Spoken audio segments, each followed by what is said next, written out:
जब छाती पर भृगु जी ने लात मारी तो वो लात लक्ष्मी जी को लगी और लक्ष्मी जी नाराज होकर चली गई कि तुम तो लात खवा रहे हो।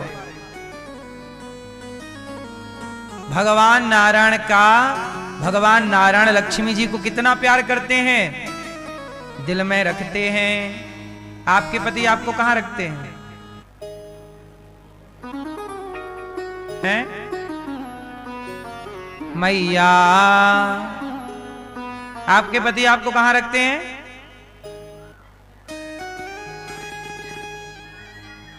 दिमाग में रखते हैं।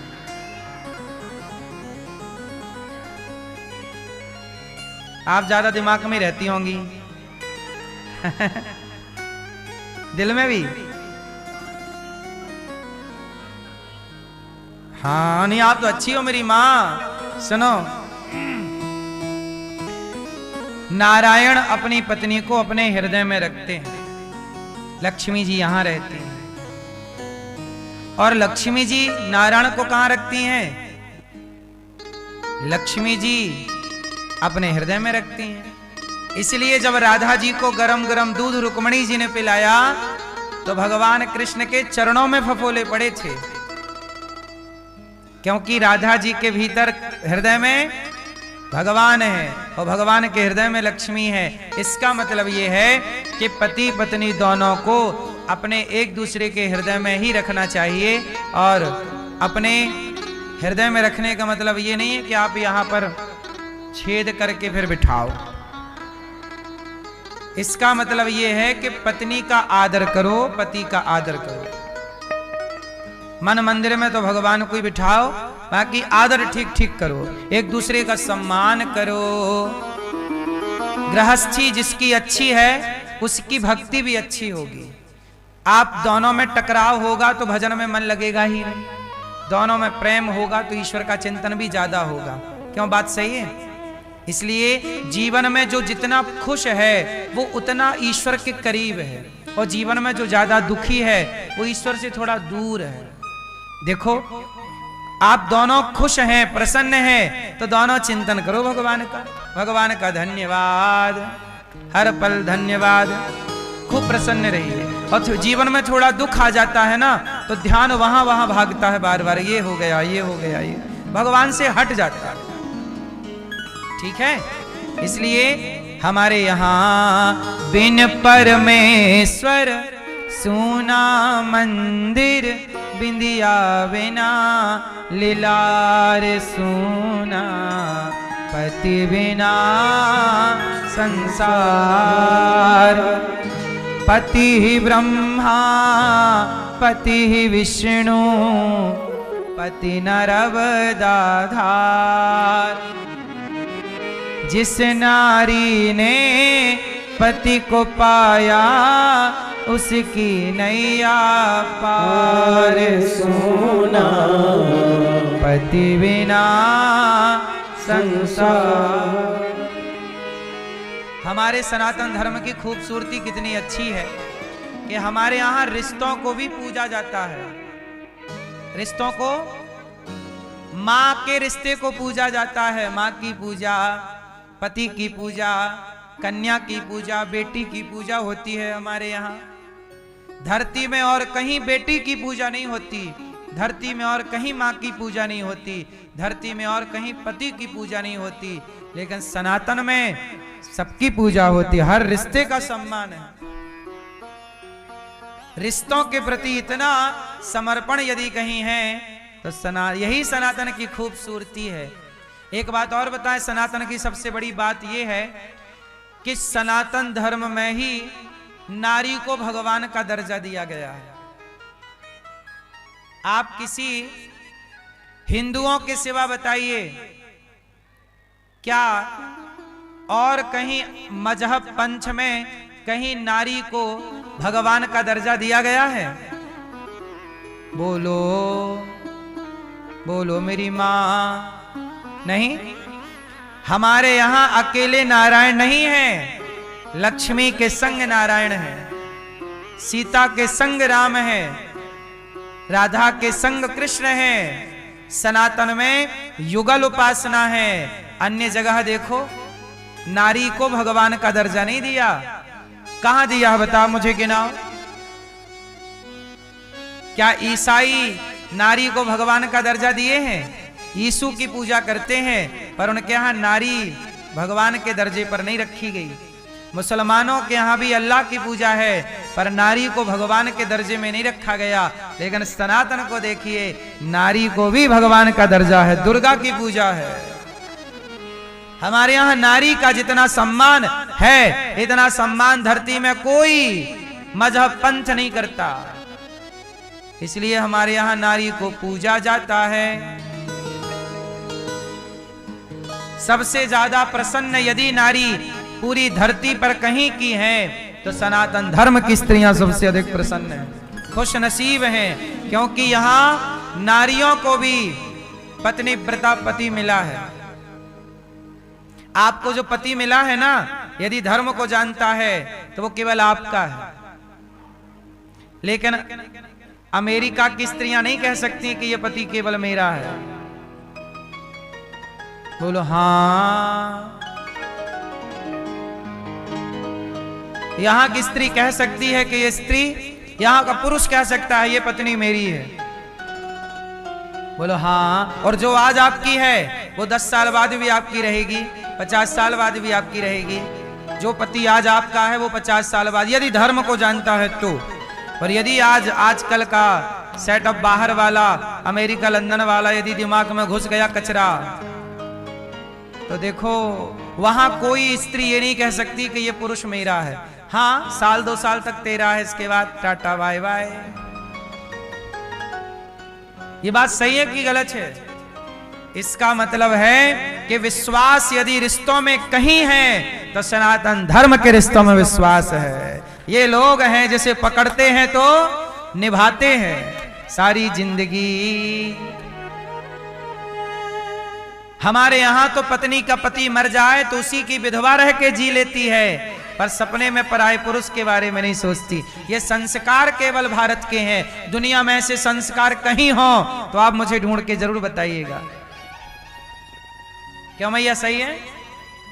ये भारत की सनातन की खूबसूरती है मेरी माँ। सनातन में क्या है बताना दुनिया वालों को। ये खूबसूरती है सनातन में, जहां नारी को भगवान का दर्जा, जहां नारी के लिए नर रावण से लड़ गए। राम सोने की लंका में रहने वाला रावण, वनवासी राम सोने की लंका में रहने वाले रावण से लड़ गए। किसके लिए? पत्नी के स्वाभिमान के लिए।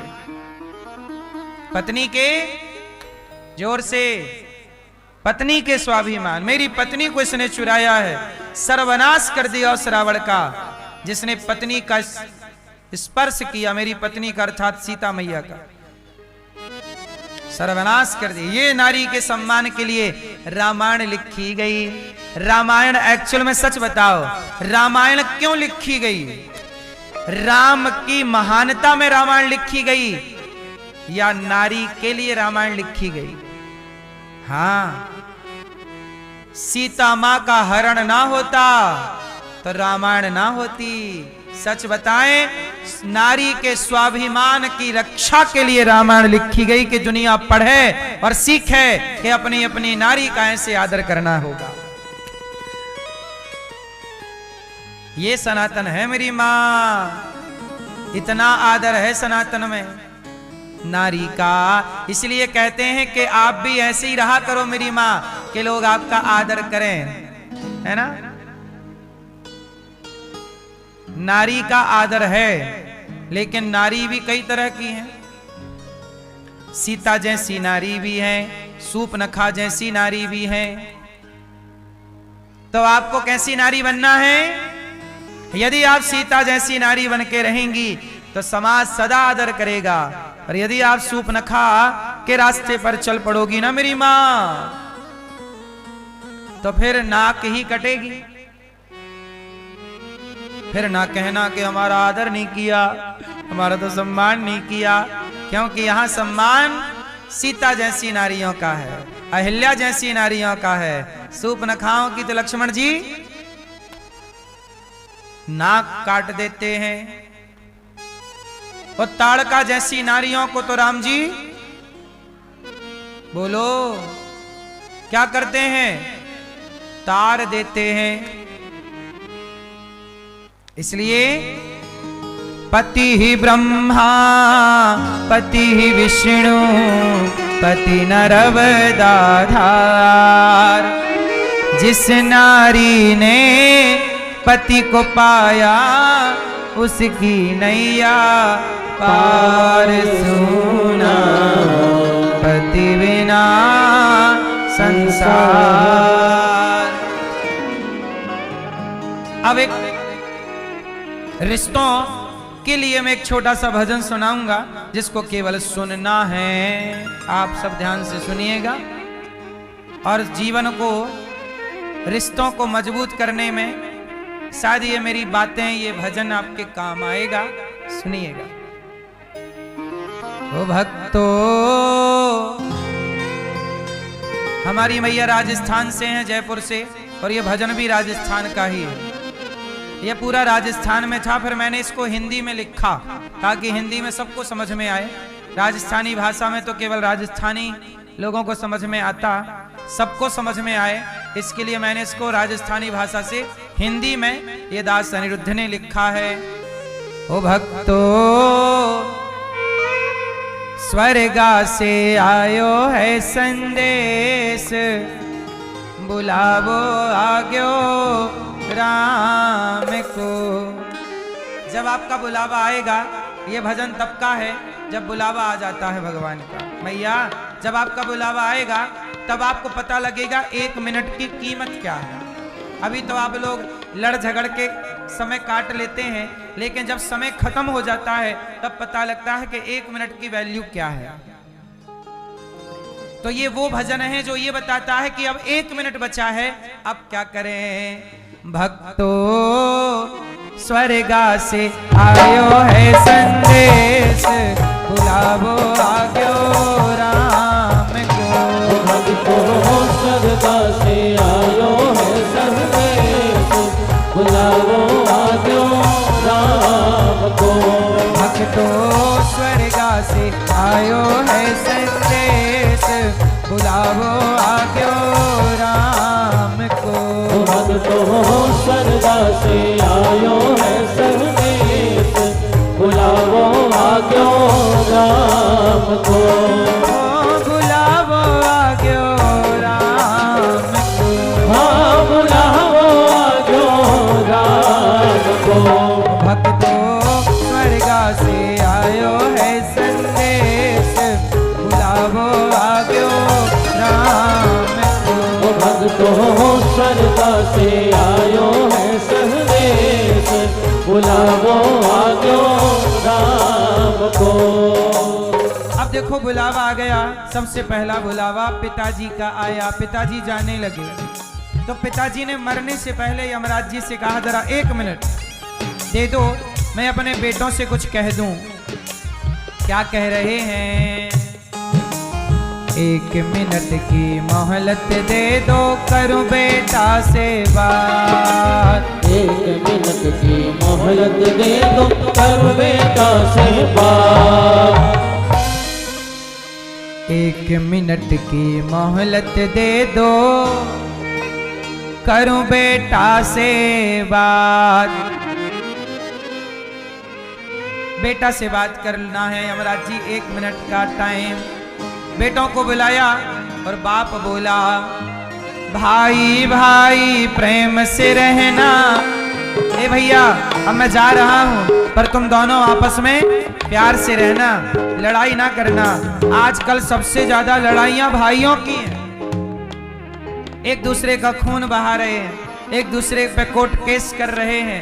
काहे लड़ रहे हो? प्यार से रहो।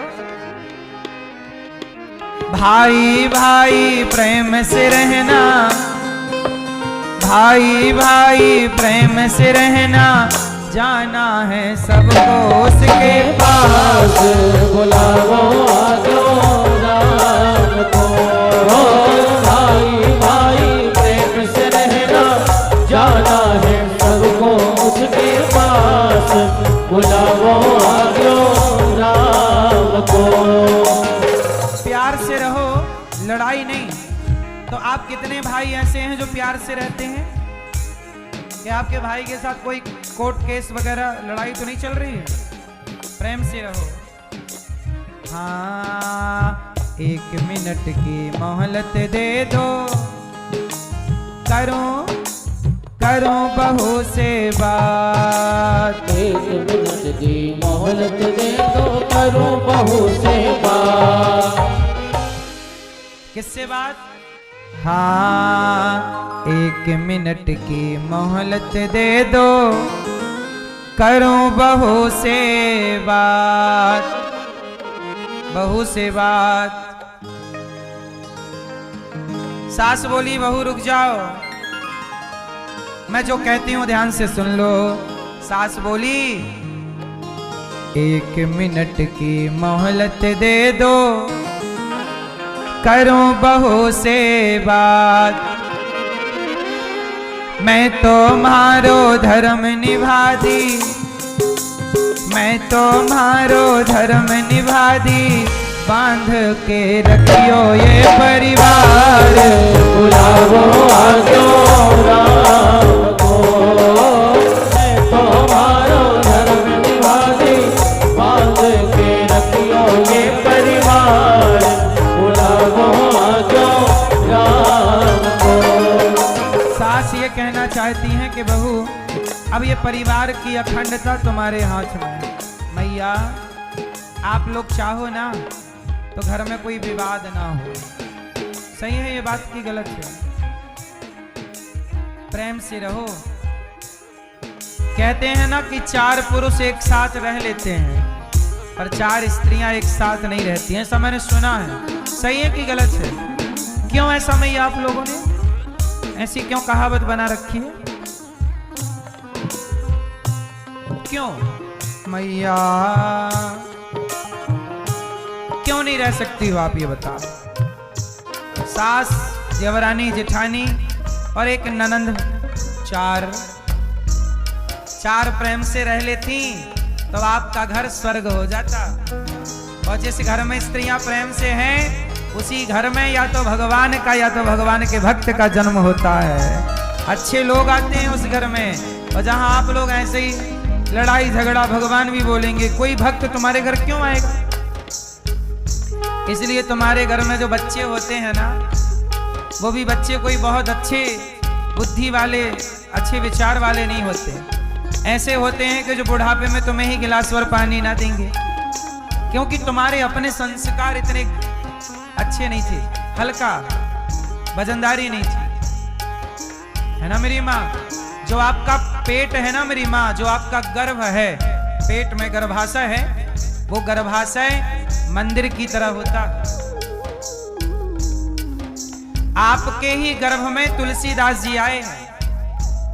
तुलसीदास जी को भी संसार में आना था तो पहले किसी माँ के पेट में गए कि नहीं? सूरदास जी भी आप लोगों के गर्भ में गए, अर्थात माँ के गर्भ में गए। जब आपका गर्भ पवित्र होगा, आप पवित्र विचारों वाली होंगी ना मेरी माँ, चरित्र से पवित्र होंगी, विचारों से पवित्र होंगी, तब आपके गर्भ में कोई भगवान का भक्त ठहरेगा। क्योंकि इस धरती पर किसी को आना हो, भगवान भी किसी को भेजना चाहें तो भेजेंगे तो स्त्री के माध्यम से ही ना, क्योंकि गर्भ तो माँ के पास ही है। 9 महीना तो तुम ही जगह दोगी ना। यदि तुम ही रास्ता भटक गई ना मेरी माँ, तो तुम्हारी कोख से फिर कोई भक्त कहाँ जन्म लेगा? इसलिए कहते हैं जननी जने तो भक्त जने, या दाता या सूर, नहीं तो बंध्या भली काहे गवावे नूर। इसलिए मेरी माँ 1 मिनट की मोहलत दे दो, करूं बहू से बात। मैं तो मारो धर्म निभा दी। अच्छा एक बात बताओ, जो स्त्री, जो पुरुष विवाह के पहले 3-4 जगह चला जाए, किसी स्त्री पुरुष के संबंध बनाए, क्या इनके द्वारा अब किसी अच्छी संतान की उत्पत्ति होने की संभावना है? जो स्वयं अपना चरित्र बिगाड़ चुका या चुकी, उनके घर चरित्रवान कैसे आएंगे मेरी माँ। आप जितने बढ़िया विचारधारा के होंगे, आपकी संतान पर आपका प्रभाव पड़ता है। आप भटक गए हैं तो लिख लीजिएगा, आपकी संतान भी जरूर भटकेगी। और आप सही हैं तो संभावना पूरी पूरी है कि सही के घर ही आम के पेड़ पर ही आम का फल लगता है, बबूल में नहीं लगता। हाँ, जो बीज जैसा होगा फसल भी वैसी, बबूल का बीज होगा तो फसल भी बबूल की, और बीज यदि आम का है तो फसल भी आम की। 1 मिनट की मोहलत दे दो, करूं पति से बात। पत्नी बोली पति से, हम जा रहे हैं, यमराज जी आ गए, आपसे एक प्रार्थना है। क्या? पत्नी बोली, भैया आपका पति आखिरी समय जब आप जाओगी तो अपने पति से क्या कह के जाओगी? आप क्या कहोगी? आखिरी 1 मिनट बचा है, कुछ कहना है, क्या कहोगी? क्या कहोगी? मैया आप क्या कहोगी आखिरी जाते जाते 1 मिनट में? पति से कुछ कहना हो आखिरी तो क्या कहोगी?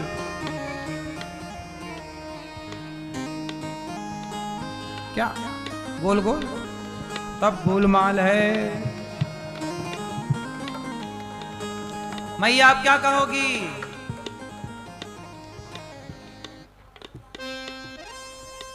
तो आपके कहने से ख्याल रखेंगे, वो तो रखेंगे, तुम जाओ, दूसरी जिंदाबाद है, कहां जाएगी? वो तो अपना बढ़िया ख्याल रख ही लेंगे। हाँ, क्या है एक स्त्री का सपना? 1 मिनट की मोहलत दे दो, करूं पति से बात। रोली सुन रहे हो पति? पति महाराज सुनो। रोली मोली चुनड़ी मेहंदी, रोली मोली चुनड़ी मेहंदी, मोतियन से भर दो मेरी बात। बुलाओ आजो राम को, रोली मोली चुनरी मेहंदी, मोतियन से भर दो हमारी बात। बुलाओ आजो राम को, बुलाओ आजो राम को, बुलाओ आजो राम को। से आयो है संदेश, बुलाओ आग्यो राम को। भक्तो श्रद्धा से आयो है संदेश, बुलाओ आग्यो राम को।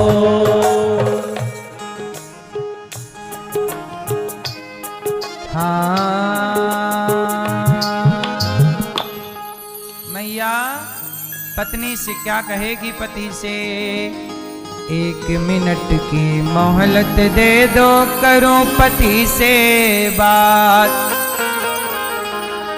रोली मोली चुनड़ी मेहंदी, मोतियन से भर दो मारी मांग। बुलावो आग्यो। इसलिए पति लोग मेरी बात ध्यान से सुने। आप लोग अपने पत्नी की मांग वांग कभी भर देते हो बीच बीच में कि नहीं? हैं दादाजी? आप पत्नी कहाँ आपकी? कहाँ? ये तो आप भी कभी मैया को सजाया करो, श्रृंगार किया करो, मांग भर दिया करो। हैं? हैं? शौक नहीं है? नहीं, मेरी मांग भरने का शौक नहीं है? मांग भरने का शौक नहीं है? हैं? पति भरेंगे आवाज से, रोज ये लगाया करेंगे मांग में सिंदूर, क्यों? फिर पति को भी पत्नी का ख्याल रखना चाहिए, नहीं रखना चाहिए? फिर कभी मांग भर दो, कभी श्रृंगार। राम जी सजा रहे हैं सीता मैया को, बालों में फूल लगा रहे हैं, फूलों की माला। राम जी सीता जी का श्रृंगार करते हैं। तो ये पति पत्नी का सुख है। पति पत्नी दोनों खुश रहा करिए। और पत्नियां तब ज्यादा खुश रहती हैं जब उनका पति उनका ज्यादा ख्याल रखता है। तो आप ज्यादा ख्याल रखो। लाओ मांग में भर दूं, क्यों दर्द पालती हो आंच में, है ना। तो पति और पत्नी का ये प्रेम भगवान को भी अच्छा लगता है, इसलिए भगवान भी प्रेम से रहते हैं। लक्ष्मी जी चरण दबा रही हैं, भगवान नारायण प्रेम से टुकुर टुकुर लक्ष्मी जी को देखते रहते हैं। रुक्मणी जी के संग भगवान कृष्ण हंसते मुस्कुराते खेलते कूदते हैं। तो गृहस्थ का आनंद हमारे भगवान ले रहे हैं। और यही सनातन की बात है कि आप गृहस्थ में रह के पति पत्नी भगवान का चिंतन करते रहें, एक दूसरे का ख्याल रखें। क्यों मैया आपके पति कहाँ गए? अब आप रोज भरोगे मां और रोज इनको 2 आई लव यू देना। 2 आई लव यू, एक सवेरे एक शाम को आई लव यू। मैया देखो, मैया बार कह रही तू भी बोल आई लव यू। बस जीवन में प्यार हो। और पुरुषों को आप क्या बोलेंगे? आप क्या बोलेंगे अपनी पत्नी को? हाँ आप चलो, आप बताओ। हैं? आई लव यू आप नहीं, पत्नी बोलेगी आपको आई लव यू। आप क्या बोलेंगे? आप बोला करो क्या खूब लगती हो, बड़ी सुंदर दिखती हो। पत्नी को पति लोग ऐसा कहने लगे तो हमारी माताओं का 1-2 किलो वजन यूं ही बढ़ जाएगा। खुशी के मारे। सही है कि नहीं? फिर मैया आप क्या कहोगी अपनी पति से? चश्मा वाली मैया। हाँ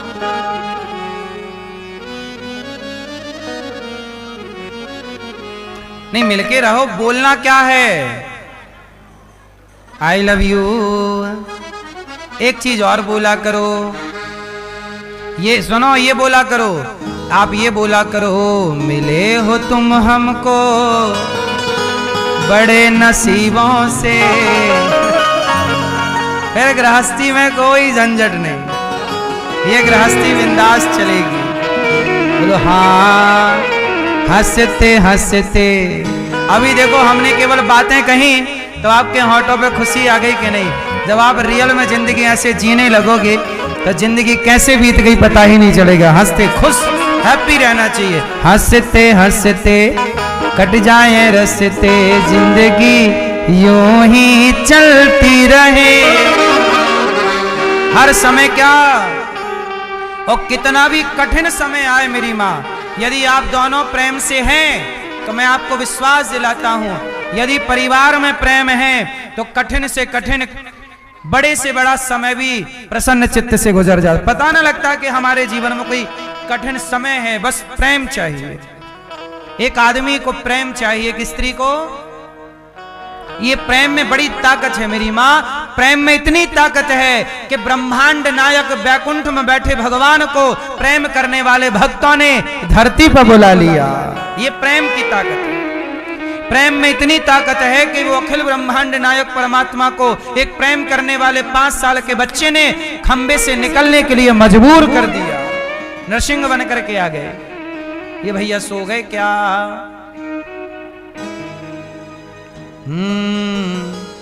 जो जो जो जो जो सो गए। पत्नी कहाँ आपकी? उन्होंने सब सुन लिया, आपने कुछ सुना ही नहीं। तो आपके वाला पूर्ति कौन करेगा? इनका वाला तो ये कर देंगी। आप सो रहे थे जब हम बता रहे थे, जो सोवत है वो खोवत है, जो जागत है सो पावत है। उठ नींद से अखियां खोल जरा। भगवान गोपियों के संग दिव्य रास रचा रहे। गोपियों के संग जब गोपियों ने कहा प्रभु हमारा आपके सिवा कोई नहीं, दिव्य रास रचाए। तभी गोपियों को अभिमान आ गया, मैं बड़ी सुंदर हूँ। भगवान गोपियों को छोड़कर अंतर्धान हो गए।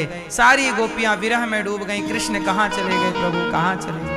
जब भगवान को पुकारा गोपियों ने, सारी गोपियां पुकार रही हैं, भगवान की दिव्य लीला का जो अनुसरण गोपियां करने लग गईं। एक सखी भगवान को, अच्छा गोपियों की ढूंढने का तरीका बड़ा गजब है। एक सखी बोली कि मैंने गोवर्धन उठा लिया, एक अपने को कृष्ण मान बैठी और बाकी सब नीचे तलहटी पे आ गई। सारी सखियों ने अपने को भगवान के आसपास माना। जो लीला हुई भगवान की, उस लीला का अनुकरण करने लग गए, अनुसरण करने लग गए। गोपियां बड़े प्रेम से रहती हैं भगवान की याद में। अब बोली हमें आगे ढूंढना ही नहीं, आगे चली तो राधा रानी मिल गई। भगवान ने लगता सखी तुझे भी छोड़ दिया। राधा रानी रो रही हैं, हे कृष्ण कहाँ चले गए? जब सारी गोपियों ने पुकारा, हे प्रभु हम तुम्हें कहाँ ढूंढें इस जंगल में, हमें क्या पता कि तुम कहाँ हो, तुम्हें पता है कि हम कहाँ हैं, इसलिए हम आपको नहीं ढूंढ सकते। प्रभु आप ही हमें खोज लीजिए, आप हमें ढूंढ लीजिए, हम आपको क्या खोजेंगे। जब गोपियों ने रो करके पुकारा, गोपियों ने गीत गाया। गोपियों ने कहा गोप्यः ऊचुः, गोपियां बोली जयति तेधिकं जन्मना ब्रजः श्रयते इंदिरा शश्वदत्रहि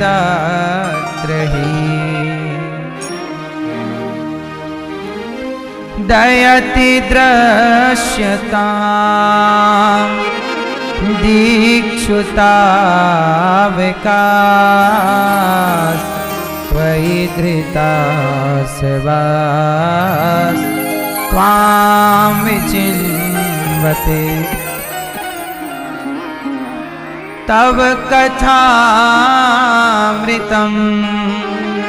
तप्त जीवनं कविभिरीडितं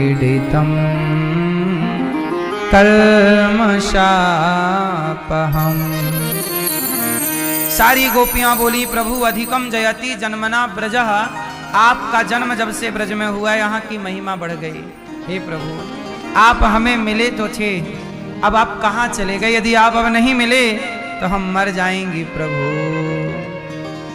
गोपियां अब ऐसे तड़पने लगी जैसे मछली तड़पती है पानी के लिए। और सच बताएं, भगवान को पाना चाहते हो तो भगवान से इतना प्रेम करो, इतना प्रेम करो कि उनके सिवा कोई अच्छा ना लगे। देखो संसार बहुत अच्छा है, पर संसार कब तक अच्छा लगेगा? और क्या है, अब आपकी उम्र ढल रही है, आपका समय जा रहा है, आपकी उम्र मुट्ठी की रेत की तरह फिसल रही है। अब जाती हुई आयु में बाकी तो सब मिल ही गया, परिवार व्यापार। अब जिसकी तलाश में धरती में आए थे भगवान की, अब उनकी ओर थोड़ा बढ़ चलो, इसी से आपका लोक परलोक सुधरेगा। गोपियां बोली कि प्रभु अब हमारा आपके सिवा कोई नहीं।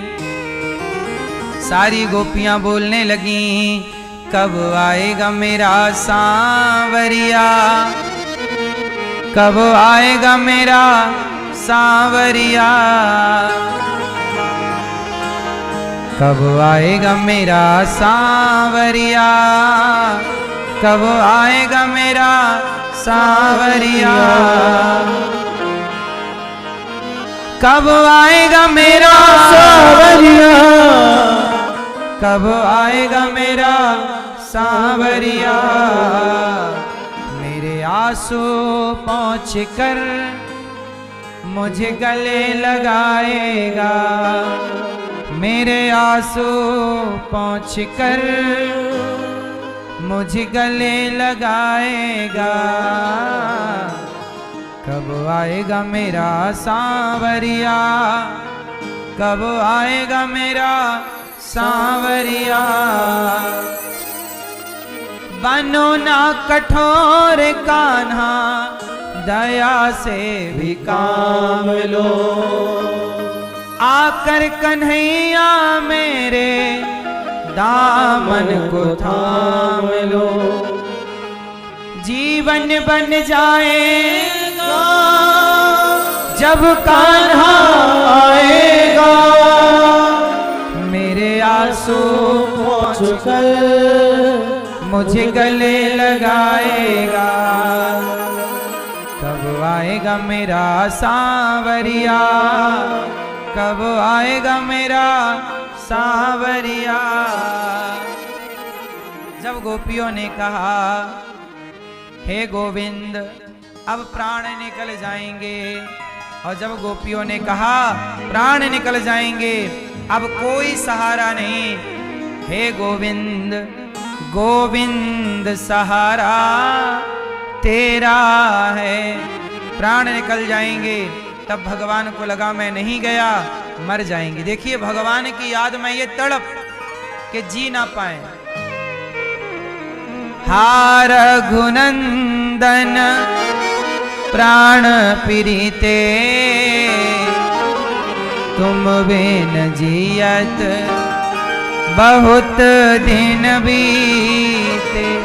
बहुत जी लिया तुम्हारे बिना गोविंद, अब जी ना पाएंगे। अब गोपियां मरने को तैयार, अब मर जाएंगी। भगवान को लगा जाना होगा, परीक्षा ले ली, इनका अभिमान तोड़ दिया मैंने। अब भगवान गोपियों के मध्य इति गोप्यः प्रगायन्त्यः प्रलपन्त्यश्च चित्रधा, रुरुदो सुस्वरं राजन् कृष्ण दर्शन लालसा। तासामाविर भोच्छौरि स्मयमान मुखाम्बुजा, पीताम्बरधरास्त्रग्वी साक्षान् मन्मथः।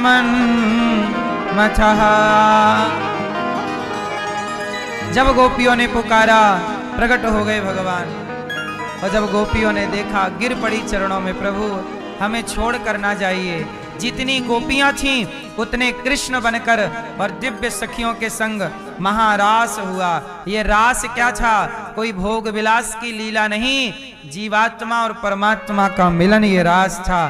जन्म जन्म की गोपियां, जन्म जन्म के भक्त, युगों युगों से इंतजार करने वाले वो भक्त जो भगवान को पाने की कठिन घोर तपस्या में लगे थे, आज सबको भगवान ने गोपी बनाया और सबको अपना दर्शन देकर सबको निहाल कर दिया, सबको कृतार्थ कर दिया। ये रास क्या है? मिलन है। किसका? जीव का। और जब मैं ईश्वर से मिलूंगा, जब आप भगवान से मिलेंगे, उस मिलन का नाम भी रास होगा। और भगवान की रास लीला नित्य लीला है। आज भी निधिवन में ठाकुर जी भगवान श्याम सुंदर आज भी रास रचा रहे हैं, और भगवान अपने बैकुंठ में सदा वहां रास रचाते हैं। इसलिए जब नरसिंह जी भगवान के पास गए थे, शंकर जी लेकर गए, उस समय भगवान रास ही रचा रहे थे। तो रास का मतलब क्या है? नाचना कूदना रास नहीं। तुम करो तो रास लीला, हम करें तो कैरेक्टर ढीला। रास लीला का मतलब कैरेक्टर ढीला नहीं, रास लीला का मतलब है विशुद्ध भक्त से भगवान का मिलन। जहां भगवान से मिलकर के जीव अपनी हर बात कहता है, जहां मैं हर बात कह पाऊंगा, जहां भगवान मुझे गले लगा रहे होंगे। जब मैं यहां से जाऊंगा, कहते हैं ना, कहते हैं दुनिया जिनको ठुकरा देती वो गोद बिठाए जाते हैं दरबार में राधा, दरबार में राधा। रानी के दुख दर्द मिटाए जाते हैं, दुनिया के सताए लोग यहाँ सीने से लगाए जाते हैं। जब भगवान सीने से लगाते हैं, उस मिलन का नाम ही रास है। संसार सही संसार नहीं रहने को यहाँ, दुख ही दुख है सहने को यहाँ। भर भर के प्याले अमृत के यहाँ रोज पिलाए जाते हैं, दरबार में राधा पल पल में आस निराश भरी, दिन दिन भटकी पल पल घटती, दुनिया जिनको ठुकरा देती वो गोद बिठाए जाते हैं, दरबार में। तो जब भगवान से आप मिलोगे, हम मिलेंगे, जब भगवान हमें प्यार कर रहे होंगे, गोद में बिठा के गले लगा रहे होंगे सीने से, जैसे माँ बच्चे के गालों का चुम्बन करती है, ऐसे जब भक्त संसार में आप अच्छा काम करके जाओगे, तुम्हारे गालों को भी चूमेंगे भगवान। वो मिलन है, वो मिलन का नाम रास है। लेकिन दुनिया के भोगी विलासी लोगों ने उस रास को अपने नजरिए से देखा और रास लीला को भी कैरेक्टर ढीला बता दिया। हाँ कि ना क्यों मैया। भगवान गोपियों के संग दिव्य महाराज, जितनी गोपी उतने कृष्ण, हर गोपी के संग एक कृष्ण।